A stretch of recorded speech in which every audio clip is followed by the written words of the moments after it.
Hello அக்கா. அக்கா, இன்ஸ்டாகிராமில் வந்துட்டு ஸ்டேஞ்சர்ஸ் சாங் பாடி ரியாக்ஷன் கேப்சர் பண்ணி போட்டுட்ருக்கேன். உங்களுக்கு ஒரு சாங் பாடுறேன். நீங்கள் சேல் பண்ணுறதை பார்த்ததுமே எனக்கு ஒரு சாங் தோணுச்சு.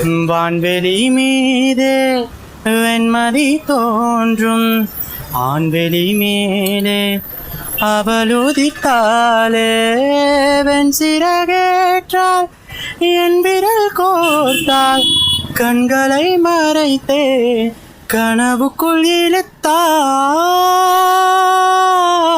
காலம் நேரம் நீரும் ஓர் நிலையே,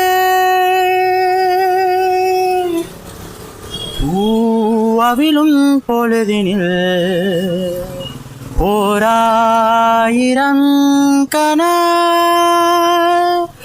ஓர் கனவின் வழியில் அதே தினா. தட்ஸ் இட்கா. எப்படி இருந்துச்சு? சூப்பராக இருந்துச்சு. கடை எங்கே இருக்குன்னு மட்டும் கொஞ்சம் சொல்லிட்டீங்க. ஆக்சுவலாக எங்கள் கடை வந்து வாலாங்குளம் போட்டிங் போகிறோம்ல, போட்டிங்லேருந்து அந்த பக்கம் போனால் ஜிஹெச், அதோட ஆப்போசிட் சைடில் நாங்கள் அதாவது டுவர்ட்ஸ் உக்கடத்தில் இருக்கோம். ஸோ கைஸ், நீங்களே இந்த மாதிரி ஃப்ளவர்ஸ் அண்ட் பொக்கேஸ் வாங்கணும்னு நினச்சிங்கன்னா இவங்க சொன்ன லொக்கேஷன் சைடு வந்தீங்கன்னா இந்த அலார் ஃப்ளவர்ஸில் மறக்காமல் ட்ரை பண்ணி பாருங்கள்.